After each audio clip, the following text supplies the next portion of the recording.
क्या पढ़े थे टॉपिक?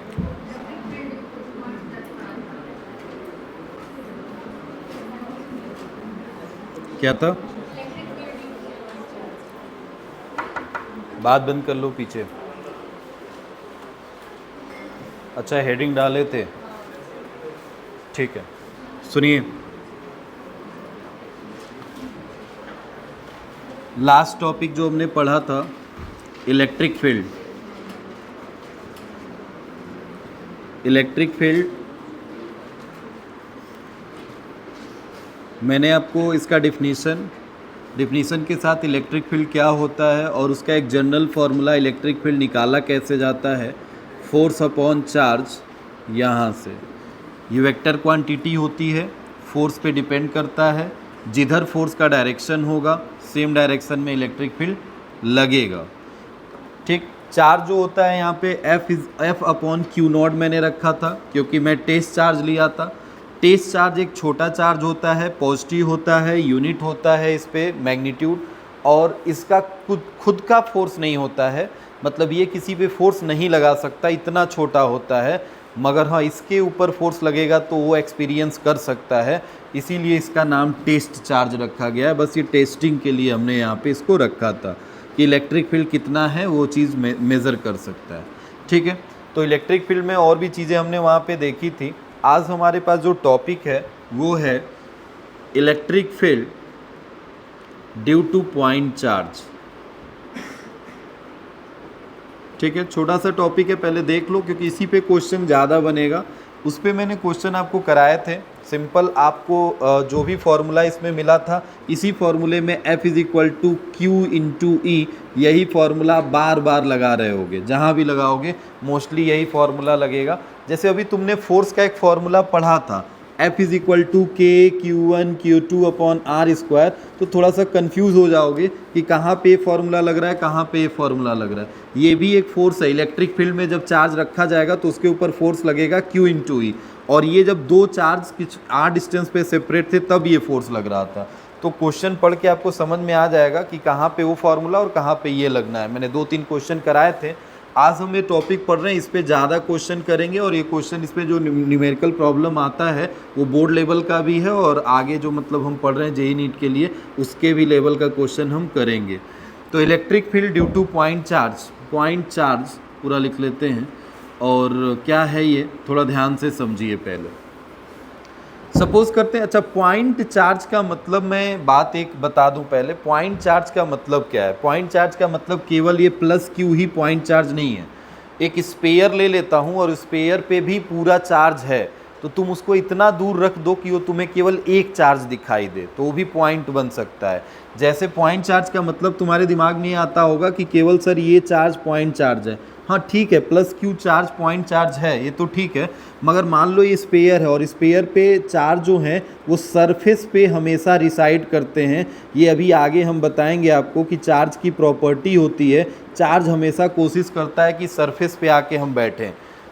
तो इस पे तो बहुत सारे चार्ज हैं, तो क्या ये पॉइंट चार्ज कहलाएगा? हाँ, ये कहा जा सकता है पॉइंट चार्ज। सोचो अगर मैं इसको 100 मीटर या 200 मीटर या 500 मीटर के डिस्टेंस से देख रहा हूँ, 500 मीटर के डिस्टेंस से देखूंगा तो क्या मुझे सारे चार्ज दिखाई देंगे? नहीं।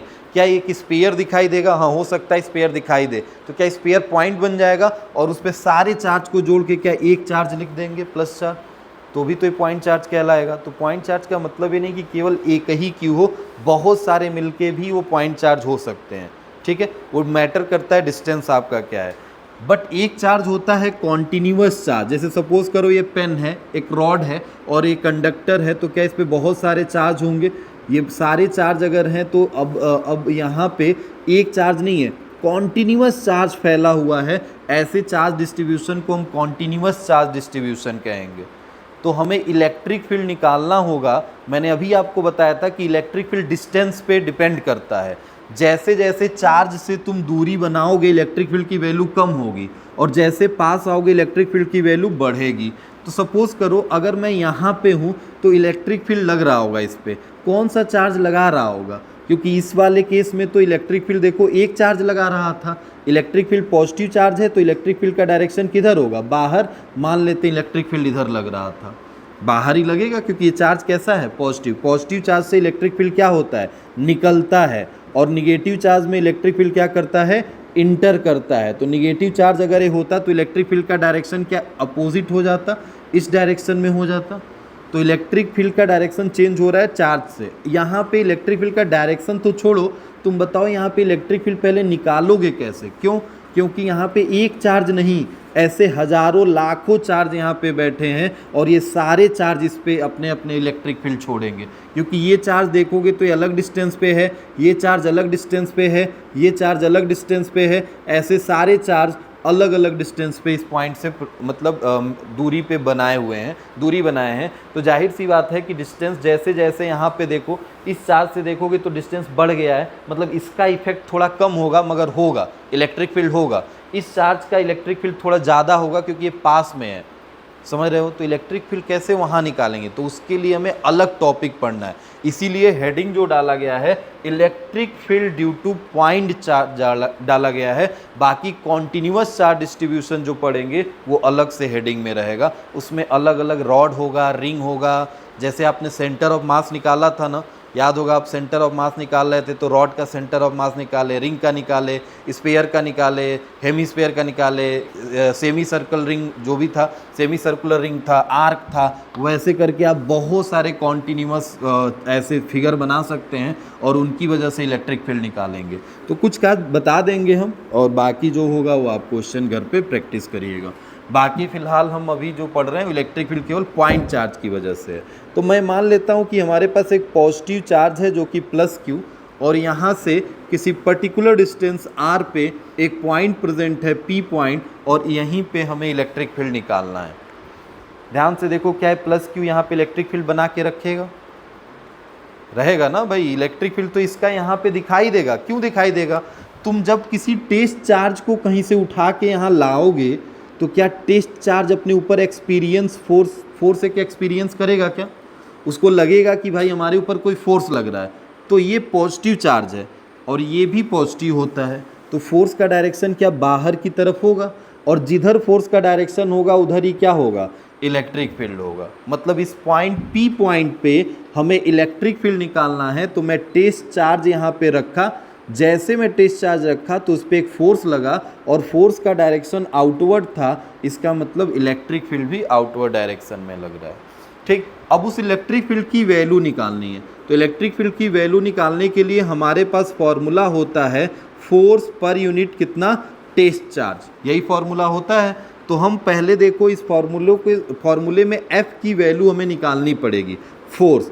इस पॉइंट पे जब चार्ज टेस्ट चार्ज तुमने रखा तो उस पर ये चार्ज फोर्स लगाया है।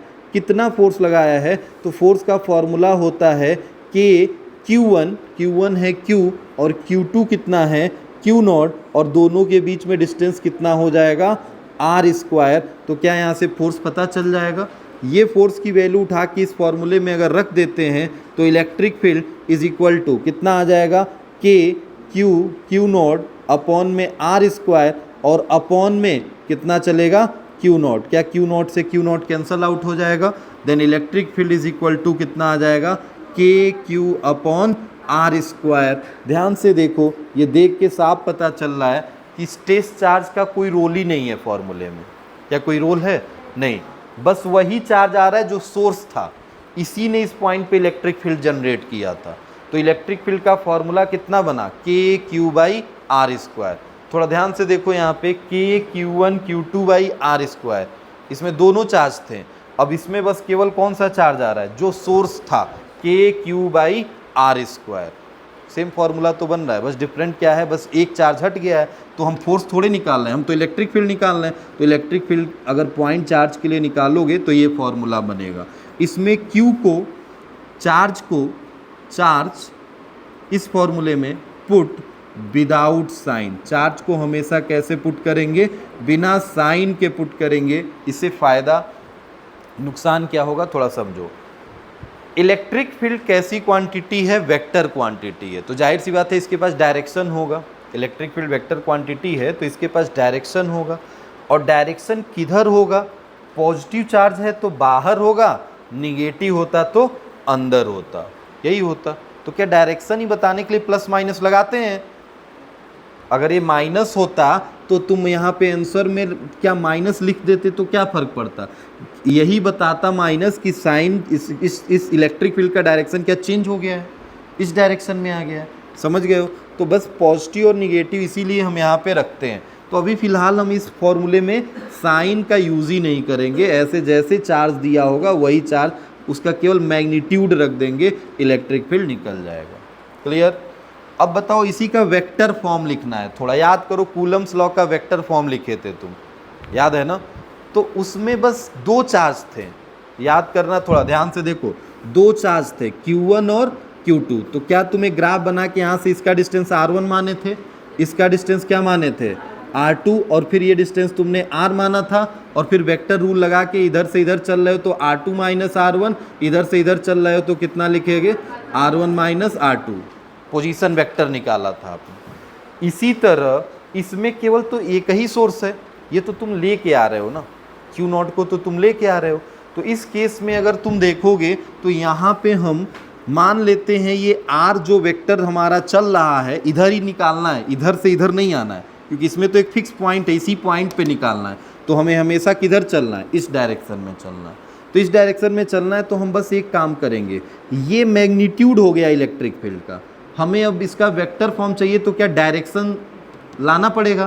तो डायरेक्शन के लिए क्या मैं आर कैप से मल्टीप्लाई कर दूं, समझ रहे हो, आर कैप से मल्टीप्लाई कर दूं। आर कैप मतलब यूनिट वेक्टर, और यूनिट वेक्टर डायरेक्शन उसको दे देगा जिधर आर कैप का डायरेक्शन होगा।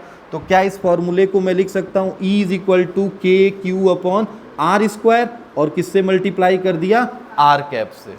ठीक है, अब इसमें R1 R2 नहीं ले रहा हूं, समझना क्यों नहीं ले रहा हूं, क्योंकि इसमें बस एक ही चार्ज है, तो उसी का पोजीशन वेक्टर और उसका पोजीशन R है, तो आर कैप से मल्टीप्लाई कर दे। उसमें दो था तो R1 माइनस R2 कैप लगाया था, या R2 माइनस R1 कैप लगाया था। ठीक है, इसमें केवल एक ही चार्ज था तो उसी का पोजीशन वेक्टर इसमें मैंने यूनिट वेक्टर लेके मल्टीप्लाई कर दिया। अब इसमें क्या हुआ, थोड़ा आर कैप की वैल्यू रख लीजिए के क्यू अपॉन आर स्क्वायर, और आर कैप की वैल्यू कितनी होगी बताना, आर वेक्टर अपॉन में मॉड आर, यही होती है।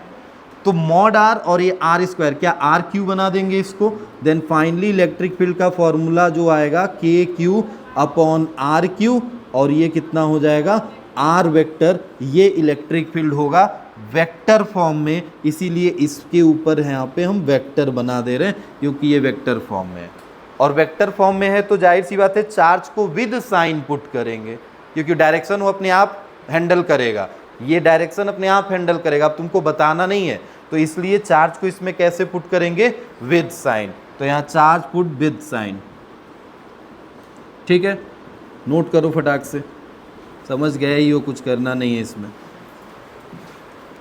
अब ये दो फॉर्मूले हमारे पास, ये दो फॉर्मूले मिले हैं, इन्हीं पे हमारे पास जितने क्वेश्चन बनेंगे इलेक्ट्रिक फील्ड के सेम वही, जब तक कॉन्टिन्यूअस चार्ज सिस्टम नहीं आएगा तब तक पूरा पॉइंट चार्ज इसी के लिए होगा।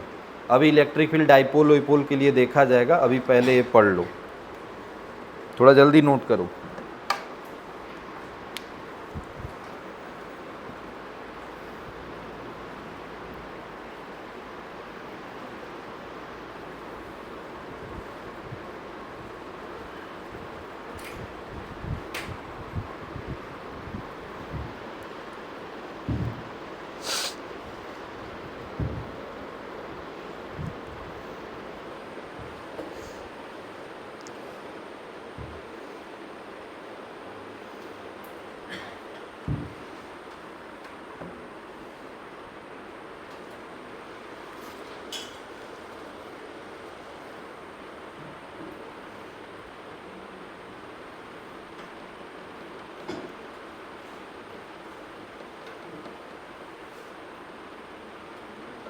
हो गया,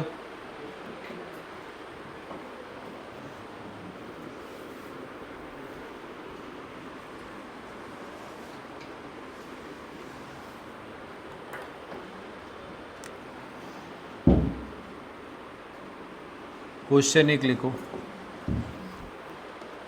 नोट कर लो इसको जल्दी फटाक से, क्वेश्चन लिखो। A point charge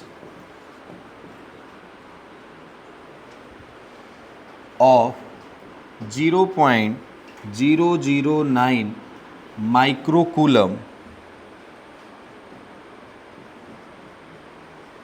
is placed at the origin. Calculate intensity of electric field due to this point charge at point √2, √7, 0 metre, ये मीटर में गिवन है।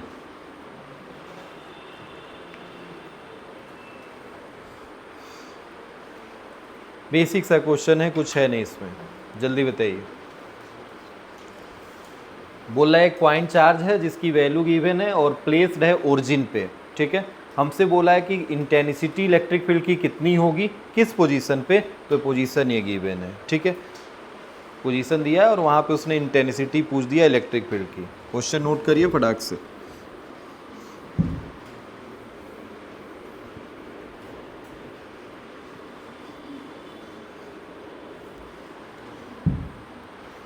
बताइए, हो जाएगा?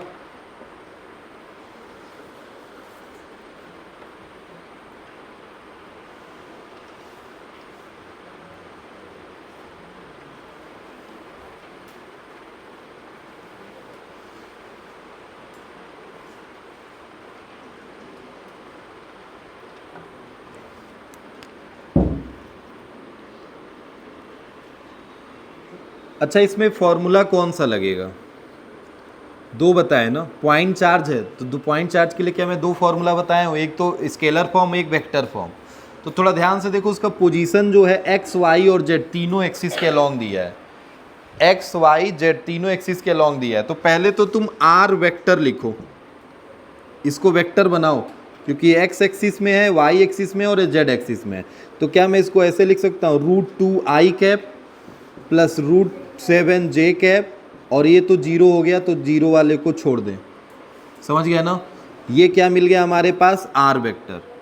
अब इस आर वेक्टर को हमें क्या करना होगा, इसका मैग्नीट्यूड पहले निकाल लीजिए, काम आएगा मैग्नीट्यूड निकालते हैं। मैग्नीट्यूड मतलब जो इसके ये क्या है, हमारे कोफिशिएंट हैं आई एंड जे के, उनका क्या स्क्वायर करके ऐड कर दिया जाता है, अंडर रूट में डाल देंगे इनको। √2 का स्क्वायर करेंगे तो 2 हो जाएगा, √7 का स्क्वायर करेंगे तो 7 हो जाएगा। क्या ये √9 आएगा, जिसको मैं क्या 3 लिख सकता हूँ क्या? मतलब मॉड आर की वैल्यू कितनी आई है, 3 आ गई है। क्लियर है इतनी बात? अब बताओ फॉर्मूला क्या था, इलेक्ट्रिक फील्ड का फॉर्मूला वेक्टर फॉर्म में निकाले थे, तो क्या KQ अपॉन मॉड आर का Q, या केवल आर का Q था, इनटू में क्या था, आर वेक्टर। क्या यही था फॉर्मूला? रखते हैं इसमें। K की वैल्यू कितनी होती है, 9 इंटू फ्री स्पेस के लिए 9 इंटू 10⁹ Q चार्ज कितना है, 0.009 माइक्रोकूलम है, मतलब 10⁻⁻6, ठीक है। ये हो गया चार्ज। अपॉन में कितना होगा, मॉड आर। मॉड आर की वैल्यू थोड़ा ध्यान से देखिए, क्या आप निकाल के बैठे हो, 3, तो क्या 3 का क्यूब हो जाएगा, मतलब 3 इंटू 3 इंटू 3, 3 टाइम्स में लिख देंगे। और आर वेक्टर, क्या आर वेक्टर ये ऊपर दिख रहा है, मल्टीप्लाई कर देंगे, √2 आई कैप प्लस √7 जे कैप, ठीक है। 3 आएगा बस भाई, वेक्टर फॉर्म में आएगा, 3 नहीं आएगा, आई और जे के टर्म में आएगा, वेक्टर फॉर्म में डायरेक्शन आएगा ना। अब ऐसे देखो भाई, सुनो बात नहीं, अगर हम चार्ज को यहाँ रख दें और केवल इस पोजीशन पे पूछें, तो ये तो केवल आई कैप आ रहा है, एक्स एक्सिस आ रहा है, तब नंबर समझ में आ रहा है कि सर इधर का प्लस ले लीजिएगा, इधर का माइनस। मान लो यहाँ ये फ्री स्पेस में आ रहा है, फ्री स्पेस में क्या एक्स वाई जेड तीनों एक्सिस है ना, तो क्या ऐसे नंबर में बता पाओगे? नहीं, वेक्टर फॉर्म में लाओगे, आई जे एंड के कैप के टर्म में लाओगे, और वो फ्री स्पेस में ही पूछ रहा है क्योंकि तीनों पोजीशन दे रखा है उसमें। उसने केवल एक्स एक्सिस की बात नहीं की थी, वो वाई एक्सिस का केवल बात नहीं कर रहा है, वो एक्स वाई और जेड तीनों एक्सिस की बात कर रहा था। इसीलिए आंसर एक्स वाई और जेड के टर्म में आना चाहिए। तो हम जब इसको सॉल्व करेंगे तो 3 से ये कट जाएगा, कट जाएगा। पहले रुको एक सेकेंड, अभी एक सेकेंड, हम एक काम करते हैं, इसको लिख लेते हैं 9 इंटू 10⁹ और ये देखो इसको 3 अगर 0 दे दे तो क्या ये 9 हो जाएगा, ये भी हो जाएगा ना। तो यहाँ से क्या 6 हो जाएगा, देन 10, ये 9 इंटू 10⁻6 अपॉन में 3 इंटू 3 और ये कितना हो जाएगा √2i cap plus √7 j cap. ठीक, अब देखो 3 से 3 कट गया, 3 से 9 ये कैंसल आउट हो गया और एक 3 से एक 3 को काट दो, क्या ऊपर केवल 3 बचा है, बेस के अंदर मल्टीप्लाई कर दो, 10⁻6 से 10⁻6 कैंसल आउट हो गया। आंसर कितना आएगा 3√2i कैप और ये कितना आएगा 3√7 j कैप। और ये क्या है, इलेक्ट्रिक फील्ड है, तो इलेक्ट्रिक फील्ड वेक्टर फॉर्म में ऐसे ही आएगा और क्या होगा यूनिट न्यूटन पर कूलम। ठीक है, आंसर है 3√2i cap plus 3√7 j cap Newton पर कूलम। ठीक है,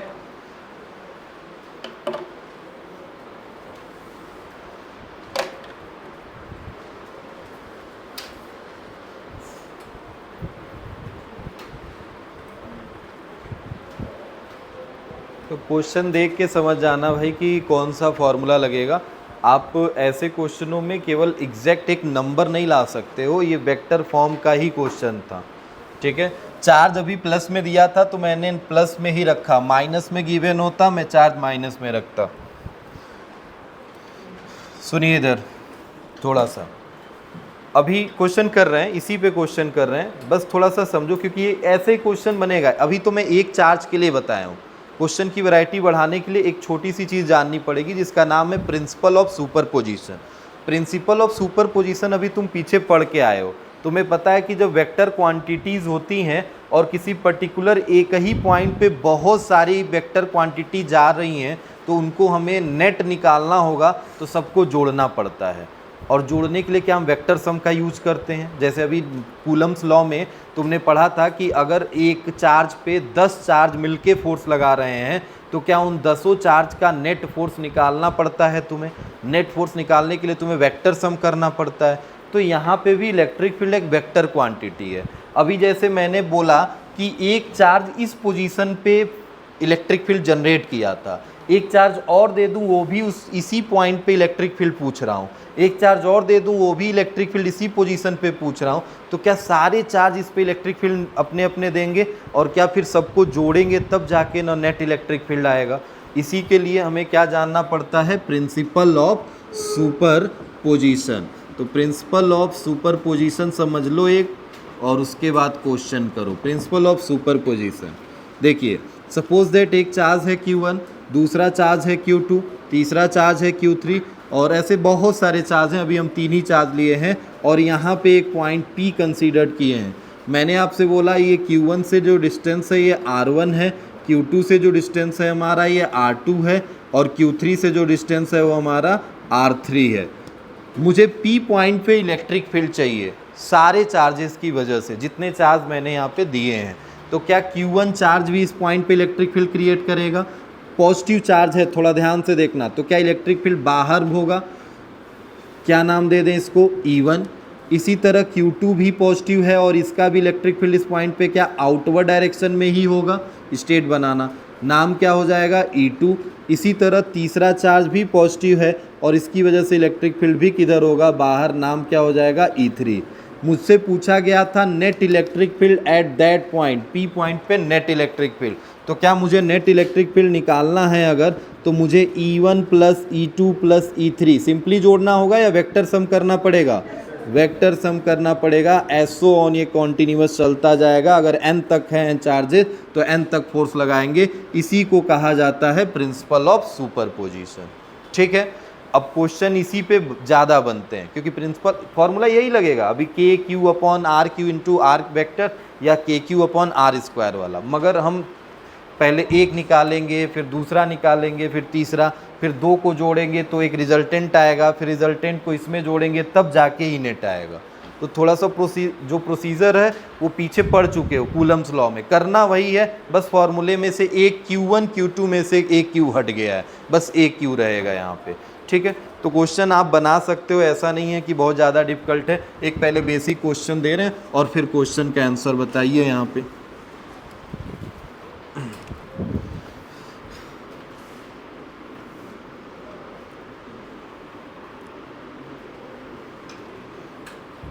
क्वेश्चन एक करो ये, calculate the electric field at the origin due to infinite number of charge shown in a figure. Origin पे इलेक्ट्रिक फील्ड हमें चाहिए और हमें infinite number of charge given है, यहाँ 1 2 4 8 16, याद हो गया होगा कि ये क्या है, कहाँ तक जाएगा ये, इनफाइनाइट तक। सब पे चार्ज जो प्रेजेंट हैं वो कितने हैं, Q Q Q, सब पे चार्ज गिवन है वो Q है। हमसे पूछा है इलेक्ट्रिक फील्ड बताना है, कहाँ पे, find net electric field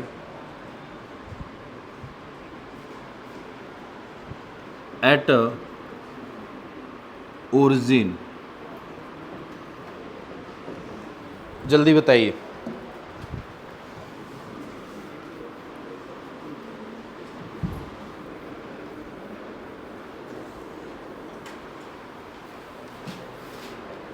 net electric field origin पे कितना होगा,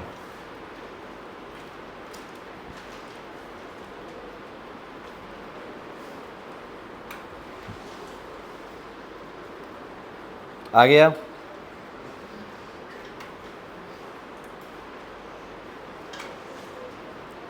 अरे इतना क्या देखना है, देखते साफ पता चल रहा है जीपी है। बताया हूँ, ये सेम क्वेश्चन बताया था, 4 माइक्रोकूलम 4 माइक्रोकूलम 4 माइक्रोकूलम के charges 1 2 metre 4 metre 8 metre 16 metre 32 metre पे प्लेस थे इनफाइनाइट तक। आर की वैल्यू तुम्हें मिल रही है 1/4, साफ देख लो क्वेश्चन में दिखाई दे रहा है। यहाँ पे 1/2 मिलेगी कि 1/4 मिलेगा, आर की वैल्यू 1/4, क्योंकि स्क्वायर करते हैं ना, आर स्क्वायर होता है, तो 1 का स्क्वायर 1, 2 का स्क्वायर 4, 4 का स्क्वायर 16, 8 का स्क्वायर 64, मतलब 1/4 मिलेगा। 1/4 इज लेस देन 1, एक से छोटा है। तो जीपी का फॉर्मूला क्या लगता है, जीपी में 2 फार्मूला पढ़ा होगा ना आपने, एक तो अगर आर की वैल्यू 1 से बड़ी होती है तब सम के लिए, इनफाइनाइट सम के लिए फार्मूला होता है, और एक फार्मूला फिजिक्स में मोस्टली आर की वैल्यू 1 से छोटी वाली यूज होती है। तो 1 से छोटी वाले फार्मूला में a/1 माइनस आर, तो सिंपल सा फॉर्मूला है, एस इनफाइनाइट तक जोड़ना है तो a/1 माइनस आर, यही फॉर्मूला लगाना है, ठीक। अब थोड़ा देखो क्या है, ये चार्ज Q 1 मीटर डिस्टेंस पे प्लेस्ड है, तो ये इस पे इलेक्ट्रिक फील्ड लगाएगा। कितना इलेक्ट्रिक फील्ड होगा इस पे, E1 मान लेते हैं, और डायरेक्शन ये होगा बिकॉज चार्ज पॉजिटिव है। ये बात समझ में आ रही है, चार्ज पॉजिटिव है तो इलेक्ट्रिक फील्ड इधर होगा।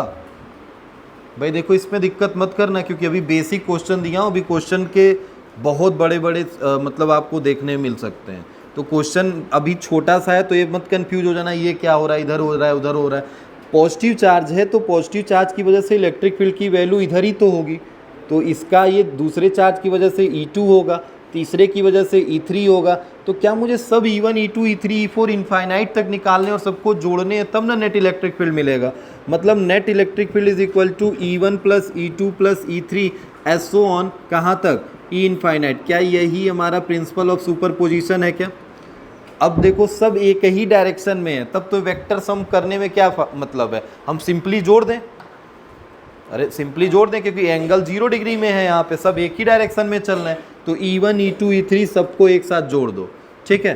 तो आओ बताओ, E1 की वैल्यू पहले निकाला होगा तो आपको दिमाग में आइडिया आ गया होगा। E1 की वैल्यू निकाला तो K चार्ज Q और डिस्टेंस कितना है 1 स्क्वायर, E2 निकाला तो K Q डिस्टेंस कितना हो गया 2 स्क्वायर। तो लिखते चलो 1, ये कितना हो गया 4, फिर E3 निकाला तो K Q अपॉन 16 आया होगा, एसो ऑन कहाँ तक गया होगा ये इनफाइनाइट तक, ई एन या इनफाइनाइट तक। अब बताओ यहाँ से अब नेट निकाल रहे हैं तो इसकी वैल्यू उठा के इसमें रख दे रहे हैं, तो E net is equal to कितना आ जाएगा हमारे पास E1, के क्यू इसमें भी है, के क्यू इसमें भी है, के क्यू इसमें भी है, सब में के क्यू है, क्या कॉमन ले लिया जाएगा, क्या बचेगा यहाँ पे 1, यहाँ पे क्या बचेगा 1/4, यहाँ पे क्या बचेगा 1/16, फिर अगला क्या बचेगा 1 अपॉन, ध्यान से देखो 4 के बाद 8 है 64 होगा, एसो ऑन कहाँ तक जाएगा ये इनफाइनाइट तक। अब बताओ ये सीरीज बन गया, क्या ये जीपी है, जीपी है तो जीपी में पहले तुम्हें ए पता होना चाहिए, ए 1 है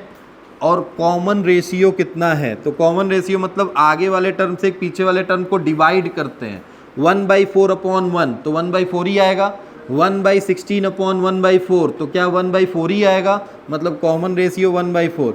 1/4 एक कॉमन रेशियो है जो कि r की वैल्यू 1 से छोटी है, 1 से छोटी है तो फॉर्मूला यही लगता है। तो क्या इसको जोड़ने के लिए फॉर्मूला लगा दे, तो बाहर क्या चल रहा है, E net is equal to के क्यू, ब्रैकेट में कितना हो जाएगा ए की जगह पे 1 माइनस आर, तो 1 माइनस आर की जगह पे 1/4, थोड़ा ध्यान से देखो 4 1 जा 4, 4 में से 1 गया तो 3/4, 4 कहाँ चला जाएगा ऊपर, देन के क्यू और ये हो जाएगा 4 ऊपर गया है ना 4/3, ये बन गया हमारे पास नेट इलेक्ट्रिक फील्ड 4KQ/3। क्या इसमें नहीं आ रहा था, कुछ ऐसा नहीं था जो आप नहीं कर पाओगे।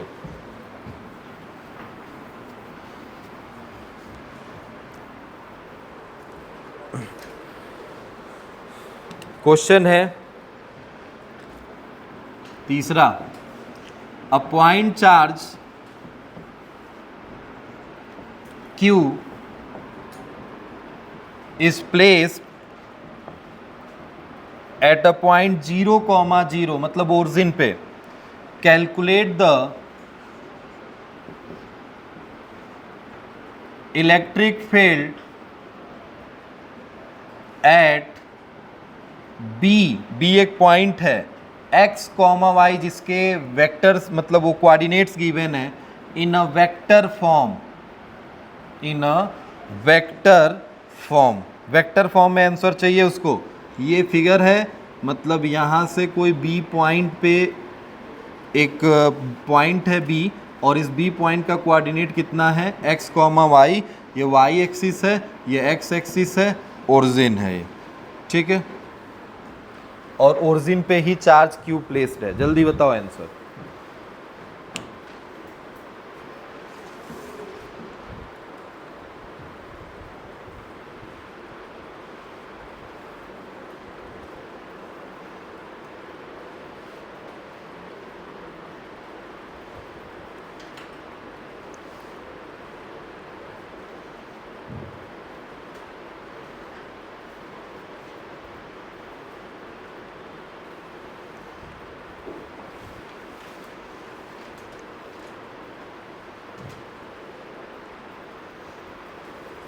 बोलो भाई जल्दी, इतना टाइम नहीं लगना चाहिए इसमें, सब एकदम मतलब ऑब्जेक्टिव क्वेश्चन ही है 1 नंबर का, इसमें 1 घंटा लगा दोगे तो बाकी क्वेश्चन कैसे होगा।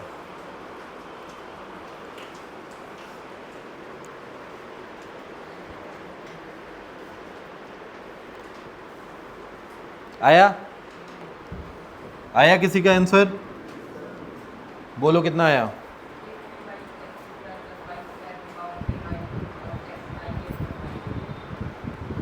ठीक है चेक करो, थोड़ा सा कुछ मिस्टेक है देखो, ठीक है वहाँ तक पहुँचे तो देखो, थोड़ा ध्यान से देखो, बी पॉइंट यहाँ है ना, बी पॉइंट का पोजीशन वेक्टर पता है तुम्हें, एक्स एंड वाई कोऑर्डिनेट में है तो x, y दे दिया, तो क्या उसका वेक्टर नहीं लिख लोगे, जैसे 2,3 देता तो क्या 2i + 3j लिख लेते, तो x और y दिया है तो इसका मतलब r क्या x i cap y j cap कहलाएगा।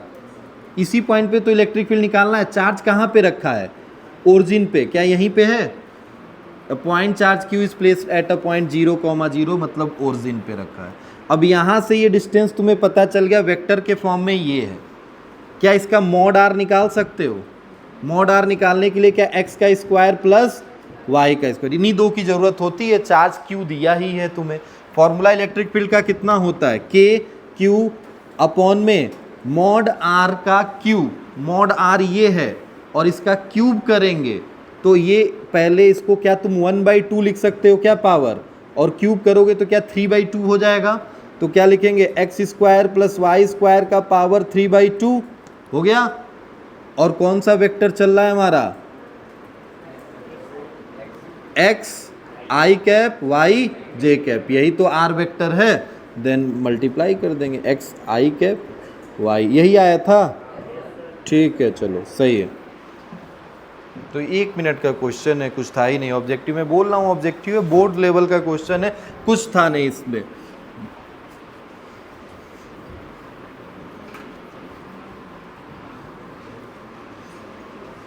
लिखिए नेक्स्ट क्वेश्चन लिखिए।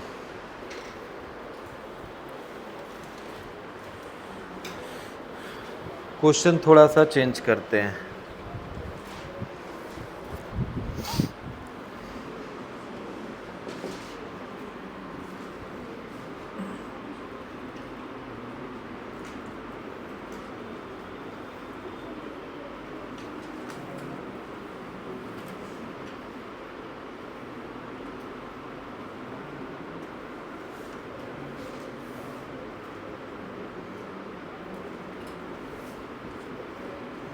Find net electric field at a point B. Find the net electric field at a point B.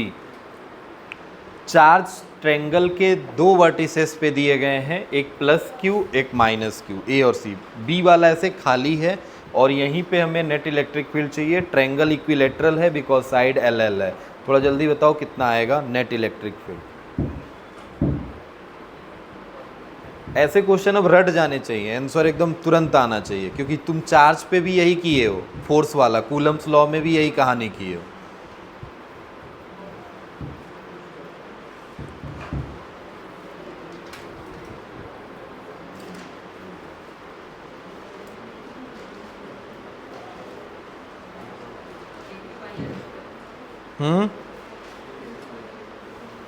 कितना आ रहा है, KQ/L।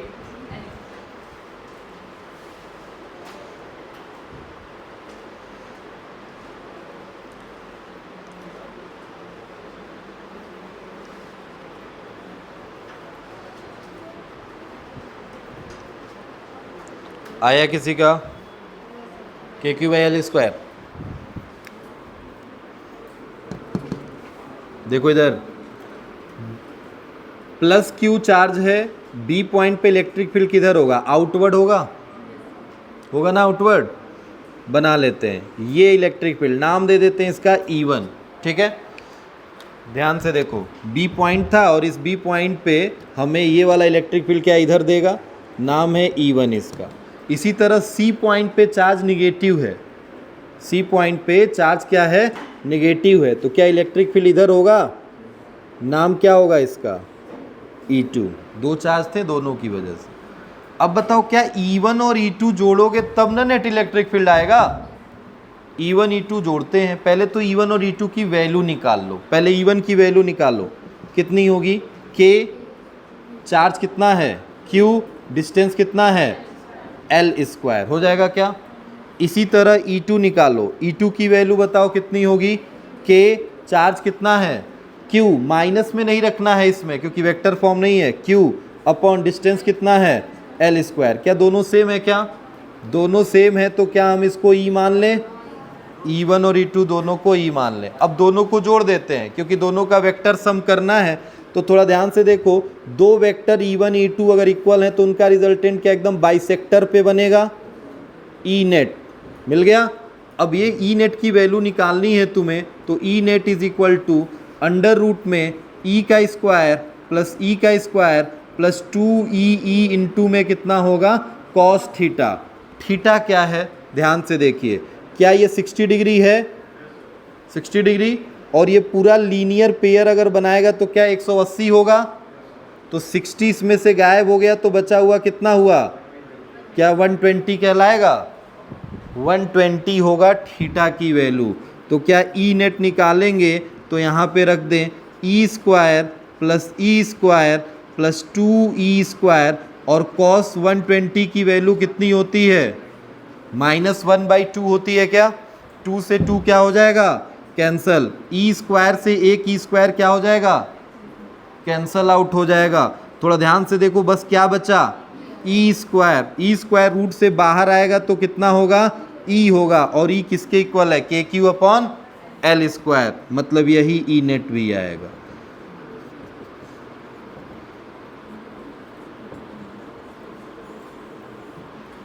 समझ गए हो? KQ/L²। एंगल्स थोड़ा सा ध्यान देना जब मतलब यहाँ पे निकाल रहे हो, इसीलिए मैंने एक प्लस और एक माइनस दिया है। प्लस रहेगा इलेक्ट्रिक फील्ड बाहर, निगेटिव आ रहा है इलेक्ट्रिक फील्ड यहाँ से अंदर की तरफ जा रहा है, मतलब चार्ज की तरफ ही जाएगा। ठीक है, तो यहाँ से एंगल 120 बनेगा। अगर ये भी पॉजिटिव होता तो ये बाहर जाता और एंगल 60 तुम्हें आराम से मिल जाता, बिकॉज वर्टिकल अपोजिट एंगल लगा लेते वहाँ पे। Question next.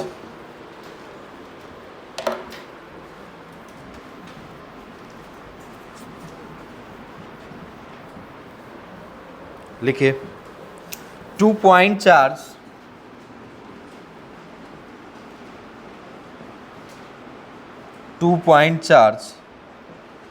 Plus 16 microcoulomb and -9 microcoulomb are placed 8 meter apart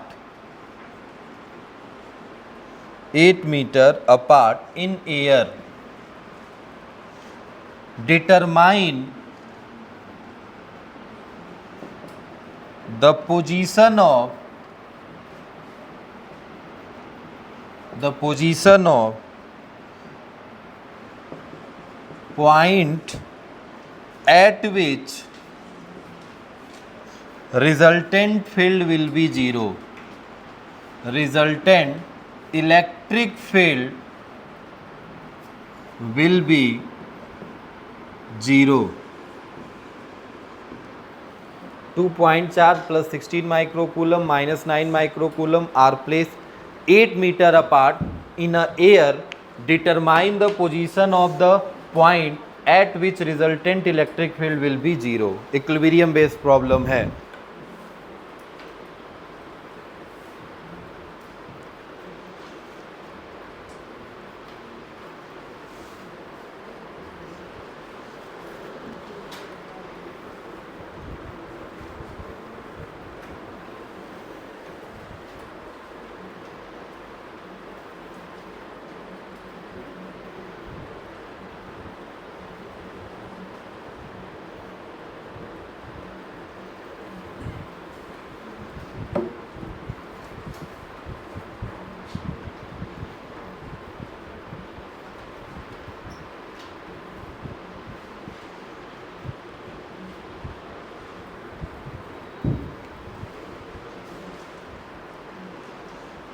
जल्दी तो आया।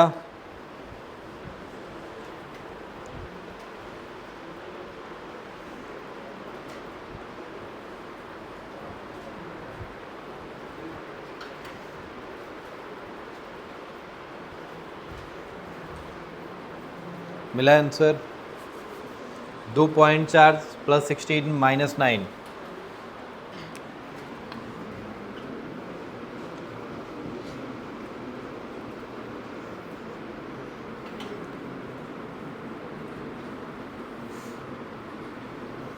पहले तो तुम्हें ये सर्च करना होगा कि चार्ज को इन दोनों के बीच में रखोगे या बाहर रखोगे, क्योंकि इलेक्ट्रिक फील्ड की वैल्यू 0 रहनी है। बाहर रखेंगे तो पहले चेक करते हैं बाहर मतलब या तो इधर रख सकते हैं या तो इधर।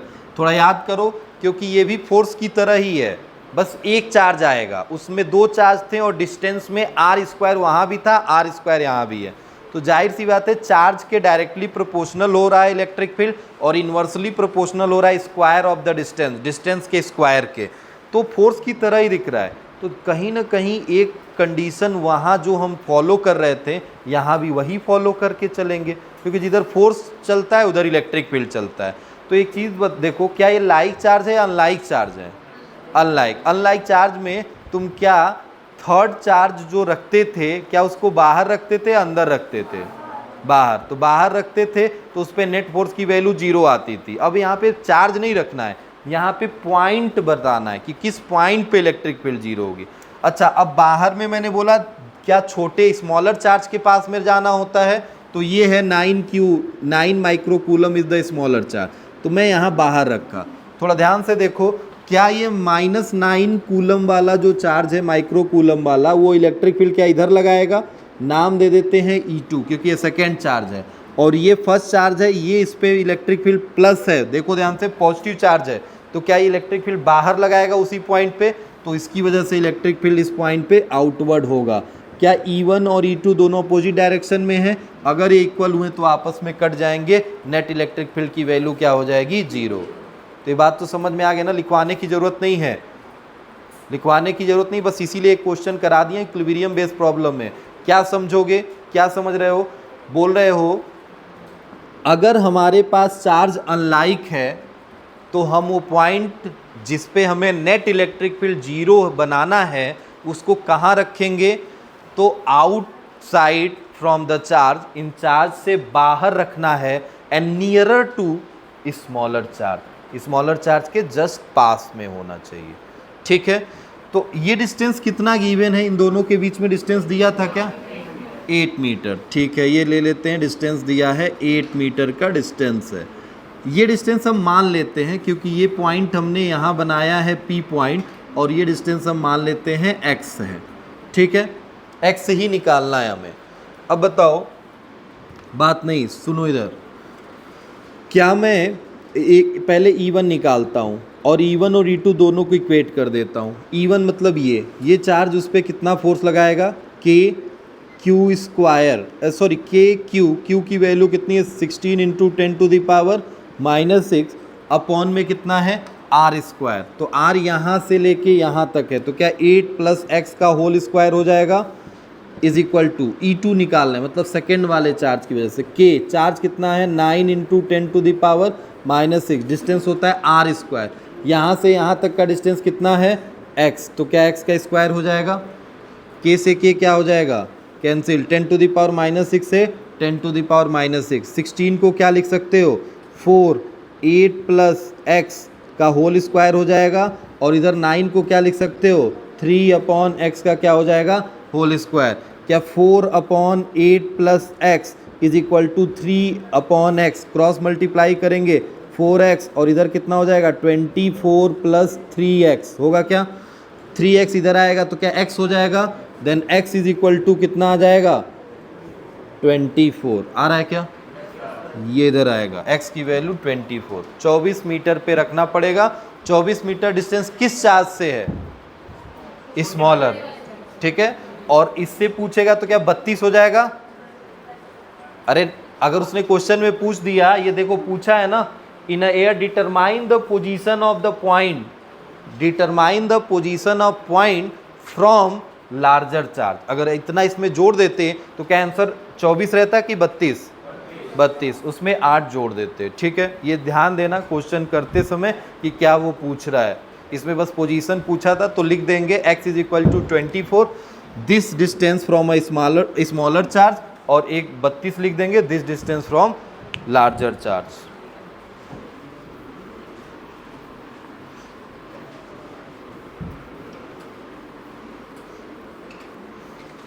सेम वही क्वेश्चन है, तो क्वेश्चन तो एकदम वैसे रिपीट कर रहे हैं जो हमने पढ़ लिए हैं। ठीक है, देख रहे हो, सेम वैसे ही क्वेश्चन है जो क्वेश्चन रिपीट कर रहे हैं। क्वेश्चन अभी हम आपको एक आध दे देंगे, करके लाइएगा, मगर एक बात समझ लीजिए, इसमें जो क्वेश्चन तुम पढ़े हो सेम हूबहू क्वेश्चन वैसे ही मिलेंगे, वही पैटर्न के। बस यहाँ पे हमें इलेक्ट्रिक फील्ड निकालना है, वहाँ पे हमें फोर्स निकालना था। एक चीज़ पहले समझ लो, क्वेश्चन करने से पहले हेडिंग डाल के, graphs between E versus R, electric field and distance R, इनके बीच में ग्राफ। इलेक्ट्रिक, बात नहीं सुनिए, इलेक्ट्रिक फील्ड एंड डिस्टेंस के बीच में हमें ग्राफ बनाना है। ठीक है, ग्राफ बनाने के लिए हमें कुछ चीज़ें जाननी पड़ेंगी। क्या? कि इलेक्ट्रिक फील्ड डिस्टेंस से कैसे डिपेंड कर रहा है। तो तुमने अभी देखा ये भी जैसे फोर्स कर रहा था वैसे ये भी कर रहा है, इनवर्स स्क्वायर रूल को फॉलो कर रहा है, इनवर्स स्क्वायर रूल को फॉलो कर रहा है। Electric field is the inversely proportional to the distance का स्क्वायर, ये डिस्टेंस के स्क्वायर के इनवर्सली प्रोपोर्शनल है। इसका ग्राफ कैसे बनता है भाई, ग्राफ बनाओगे अगर ई एंड आर के बीच में, तो क्या ग्राफ जो बनेगा क्या वो हाइपरबोला बनेगा? अभी तो बनाया था उस वाले केस में, हाइपरबोला बन रहा है। तो ई एंड आर के बीच में जो ग्राफ बन रहा है वो हाइपरबोला बन रहा है। अब हमें यहाँ पे हेडिंग लगा रखा है graph between E versus R, तो केवल यही बना के नहीं छोड़ेंगे। देखो क्या मैं बनाने जा रहा हूँ, मैं ले रहा हूँ यहाँ पे प्लस क्यू चार्ज और इसको रख रहा हूँ ओरिजिन पे, ध्यान से सुनना, ओरिजिन पे। और ये ओरिजिन है तो ये बन गया वाई एक्सिस और ये बन गया हमारा एक्स एक्सिस, ठीक है। वाई एक्सिस पे मैंने इलेक्ट्रिक फील्ड को रख दिया और एक्स एक्सिस पे मैंने किसको रख दिया, आर को रख दिया। मैंने बोला कि ग्राफ बनाइए किसके बीच में, ई वर्सेस आर के, ठीक। तो ई वर्सेस आर का ग्राफ हाइपरबोला बनता है, ये हमें पता है। तो यहाँ पे भी हाइपरबोला बनेगा, बट थोड़ा ध्यान दो, इलेक्ट्रिक फील्ड ये पॉजिटिव चार्ज है तो क्या इलेक्ट्रिक फील्ड बाहर निकलेगी? अरे पॉजिटिव चार्ज है तो क्या इलेक्ट्रिक फील्ड बाहर निकलेगी? और इससे भी इलेक्ट्रिक फील्ड इधर भी कहाँ जाएगी, बाहर निकलेगी, ठीक है। हमें ई वर्सेस आर का ग्राफ बनाना है, तो अगर मुझे इलेक्ट्रिक फील्ड इस डायरेक्शन में दिखाई दे रहा है, ध्यान से सुनना, इलेक्ट्रिक फील्ड अगर इस डायरेक्शन में दिखाई दे रहा है, यहाँ लिख रहा हूँ, इलेक्ट्रिक फील्ड इस डायरेक्शन में दिखाई दे रहा है, तो ग्राफ हमेशा पॉजिटिव रहेगा। ग्राफ यही रहेगा मगर क्या रहेगा, पॉजिटिव रहेगा। हाइपरबोला बनेगा, पॉजिटिव बनेगा। पॉजिटिव का मतलब समझ रहे हो ना, फर्स्ट क्वाड्रेंट। पॉजिटिव मतलब फर्स्ट क्वाड्रेंट, क्योंकि इसमें एक्स भी पॉजिटिव है, वाई भी पॉजिटिव है। इसी तरह अगर इलेक्ट्रिक फील्ड का डायरेक्शन चेंज हुआ, सपोज दैट ये हुआ, तो उस केस में ग्राफ क्या बनेगा, निगेटिव बनेगा, ठीक है। निगेटिव मतलब कहाँ जाएंगे, थर्ड क्वाड्रेंट, एक्स भी इधर हो जाएगा निगेटिव और वाई भी निगेटिव। क्लियर है इतनी बात?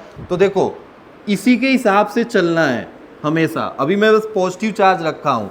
बताओ अगर मुझे इस इलेक्ट्रिक फील्ड के लिए ग्राफ बनाना होगा तो क्या ग्राफ फर्स्ट क्वाड्रेंट में लाई करेगा? और अगर मुझे इस इलेक्ट्रिक फील्ड के लिए ग्राफ बनाना होगा तो क्या ग्राफ थर्ड क्वाड्रेंट में लाई करेगा? ये बना हमारा ग्राफ ई वर्सेस आर का पॉजिटिव चार्ज के लिए। क्या ऐसे ही निगेटिव चार्ज के लिए भी बनेगा? थोड़ा आते हैं निगेटिव चार्ज के लिए बनाते हैं, यहीं पे बताइएगा।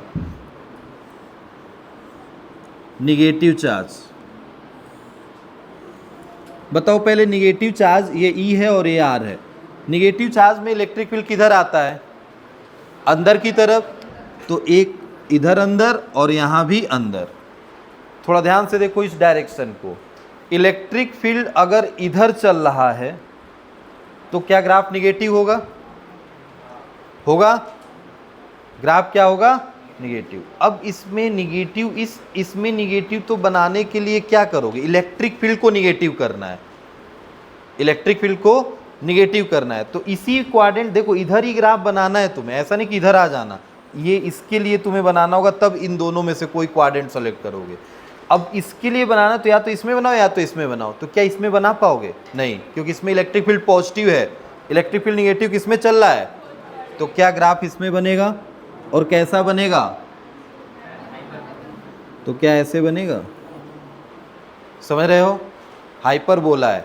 अच्छा इस वाले केस में देखो इलेक्ट्रिक फील्ड क्या इधर चल रही है, इलेक्ट्रिक फील्ड इधर चलने का मतलब पॉजिटिव रहना है, पॉजिटिव रहना मतलब किस क्वाड्रेंट में रहेगा, सेकेंड वाले, क्योंकि ग्राफ इधर बनाना है, इधर बनाना है, तो इसका मतलब हमें या तो ये क्वाड्रेंट या तो ये क्वाड्रेंट। इस क्वाड्रेंट में अगर हम जा रहे हैं तो क्या इलेक्ट्रिक फील्ड निगेटिव हो जा रहा है, और हम देखो डायरेक्शन इधर बताएं इलेक्ट्रिक फील्ड का, और इस डायरेक्शन में इलेक्ट्रिक फील्ड क्या होता है, पॉजिटिव। तो क्या ग्राफ इस केस में यहाँ बनेगा?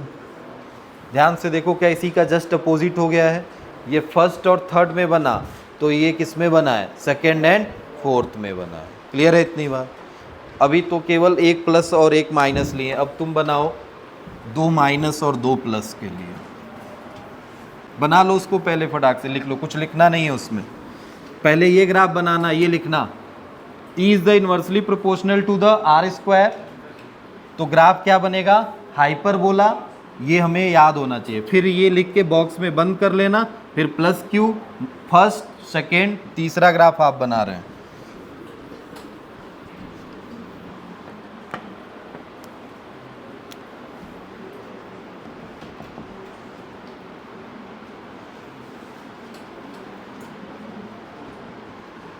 माइनस क्यू,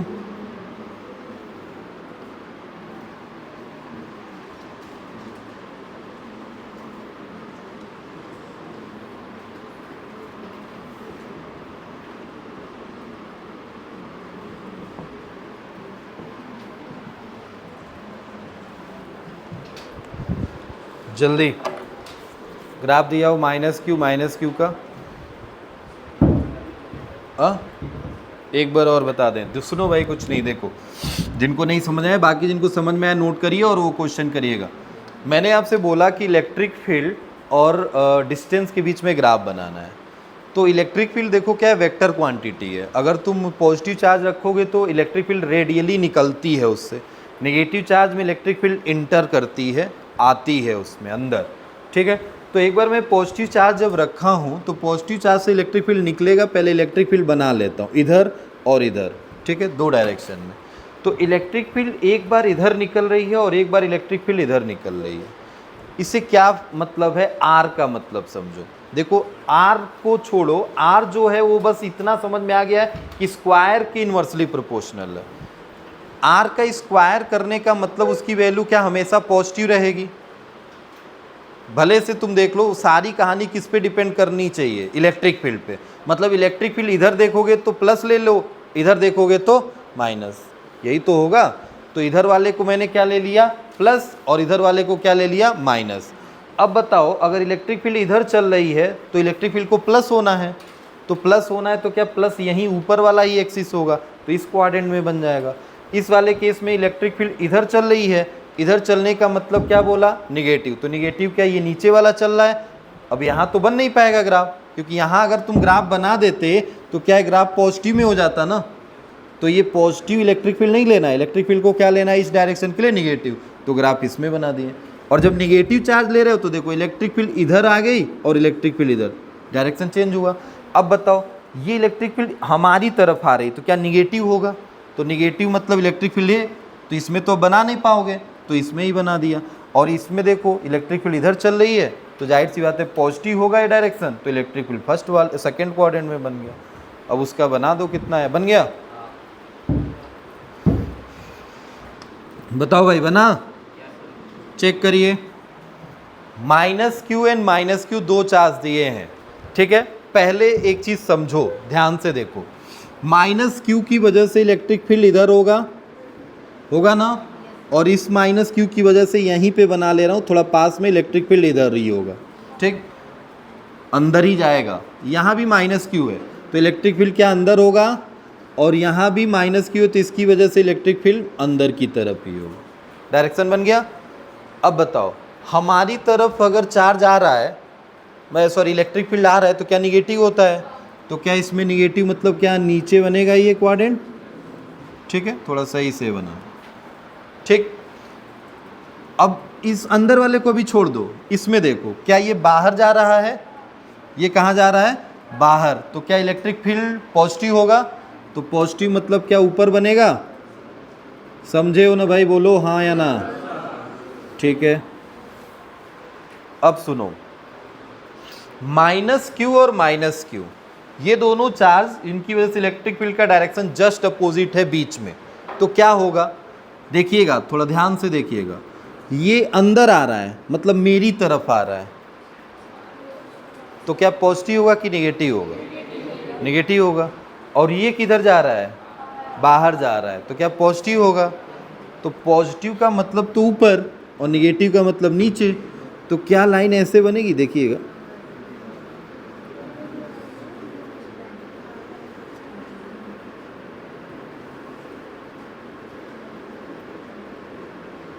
और जहां पे दोनों इलेक्ट्रिक फील्ड, दोनों चार्ज सेम है, तो जहां कोई एक ऐसा पॉइंट होगा जहां पे दोनों के इलेक्ट्रिक फील्ड एक पॉइंट पे जाके क्या नेट इलेक्ट्रिक फील्ड जीरो कर देंगे। समझ रहे हो ना? क्यों? क्योंकि देखो डायरेक्शन एक का इधर है, एक का इधर है। मान लो एक 10 न्यूटन का है, सॉरी न्यूटन पर कूलम का है, और एक 8 न्यूटन पर कूलम का है, तब तो एक ज़्यादा है कम हो गया। मगर अब पॉइंट बीच वाला देखो, अगर एक ऐसा पॉइंट तो बीच में जरूर आएगा जहां पे इस इलेक्ट्रिक फील्ड ने इस इलेक्ट्रिक फील्ड को क्या कर दिया होगा, कैंसल आउट। तो क्या कहीं पे नेट इलेक्ट्रिक फील्ड की वैल्यू जीरो हुई होगी? तो जहां इलेक्ट्रिक फील्ड जीरो होगा वहां पे लाइन देखो अभी तक टच नहीं कर रहा था एक्स एक्सिस को, कहीं पे भी टच नहीं कर रहा था, मगर क्या अब एक्स एक्सिस को टच करते हुए दोनों आपस में ऐसे मिल जाएंगे। मतलब इस पॉइंट पे इलेक्ट्रिक फील्ड की वैल्यू क्या हो जाएगी, जीरो हो जाएगी। ये माइनस क्यू क्यू दो चार्ज थे और दोनों चार्ज किसी पर्टिकुलर डिस्टेंस से सेपरेट थे। उस पॉइंट पे नेट इलेक्ट्रिक फील्ड कोई ना कोई एक पॉइंट ऐसा रहा होगा जहां पे इलेक्ट्रिक फील्ड जीरो होगा। अच्छा एक चीज बताओ, यहाँ पे मैं प्लस नहीं माइनस ही दिया हूं, मगर माइनस का 2q दे देता तो क्या ये एकदम बीचों बीच में जीरो होता? नहीं। समझ गए हो ना? तो ग्राफ बना तो लोगे मगर ये एकदम बीच में ना बना के क्या थोड़ा स्मॉलर चार्ज के पास ले जाओगे। अभी इक्विलिब्रियम पढ़े हो ना, तो ग्राफ ऐसे चलेगा और यहीं से उठ के इसमें जाएगा। क्लियर है? स्मॉलर चार्ज की तरफ से उठेगा। तो क्वेश्चन में माइनस क्यू माइनस 2q कुछ भी इधर उधर करके देगा। ग्राफ अब तुम बना सकते हो। बताओ 2 प्लस के लिए लास्ट ग्राफ बना लो, बस वही खत्म कर लो। चौथा 2 प्लस, ऐसे जहां माइनस रखे हो वहीं पे 2 प्लस रख लो।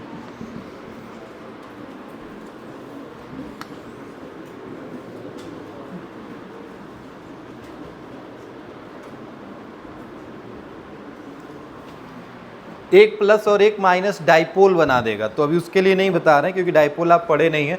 तो 2 प्लस के लिए बताइए क्या होगा ग्राफ। ई वाई एक्सिस पे है, एन आर एक्स एक्सिस पे है।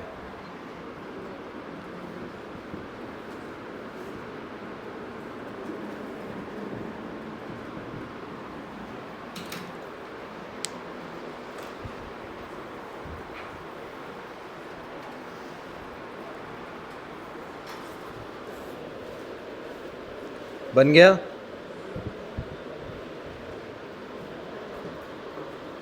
बना? चेक करिए। पहले तो इलेक्ट्रिक फील्ड निकाल लीजिए। इस चार्ज की वजह से बाहर, इसकी वजह से भी बाहर, बाहर और इसकी वजह से भी बाहर। अब सुनिए, इलेक्ट्रिक फील्ड इसकी वजह से बाहर है, आउटवर्ड, तो क्या पॉजिटिव होगा? बना दिए। इसकी वजह देखो इधर चल रहा है, निगेटिव होगा? अरे हमारी तरफ आ रहा है, क्या निगेटिव होगा? इसमें बाहर होगा और इसमें इधर।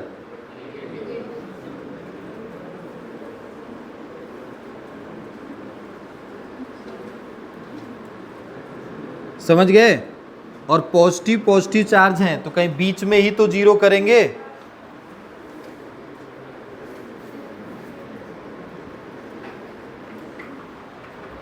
अब सुनो, एक प्लस और एक माइनस के लिए तुम बना लेना, मगर एक चीज मैं बता दे रहा हूं, प्लस और माइनस के लिए जब बनाओगे तो ध्यान दो, बस देखो क्या चेंज होगा। अगर एक प्लस और एक माइनस रखते हो, समझो ये माइनस है, इसको अभी यहीं पे समझो माइनस है, तो क्या इलेक्ट्रिक फील्ड अंदर आएगा यहाँ वाला? मतलब ये इस क्वाड्रेंट से हट के क्या इसी में बन जाएगा? हो गया? इसको छोड़ दो, इससे कुछ नहीं करना क्योंकि ये तो जैसे है वैसे सही बना है। इसको माइनस करोगे तो ये उठ के नीचे बन जाएगा और इधर वाला इलेक्ट्रिक फील्ड अब बाहर नहीं होगा, इधर ही होगा। तो इधर होगा तो क्या ये भी ग्राफ ऊपर बनेगा? अब बताओ क्या इलेक्ट्रिक फील्ड कहीं बीच में जीरो होगा? नहीं। प्लस और माइनस का जब अनलाइक चार्ज होता है तो नेट इलेक्ट्रिक फील्ड क्या बाहर में जीरो होता है, बीच में थोड़े जीरो होता है। तो क्या इनके बीच में कहीं जीरो हो पाएगा? नहीं। मगर एक पॉइंट ऐसा होगा जहां पे इनकी इलेक्ट्रिक फील्ड की वैल्यू मिनिमम होगी, वो जाके आपस में जुड़ जाएगी लाइन, जीरो नहीं होगा। मतलब एक्स एक्सिस को टच नहीं करेगा, ये एकदम ऐसे आएगा और इधर वाला ग्राफ ऐसे आएगा और इसको एकदम ऐसे पास में लाके कहीं टच कर देगा। उस पॉइंट पे इलेक्ट्रिक फील्ड की वैल्यू मिनिमम होती है, एक प्लस और एक माइनस के लिए। तो पांचवा ग्राफ आप बना लीजिएगा वही फिफ्थ वाला, बाकी हम आगे कल पढ़ते हैं।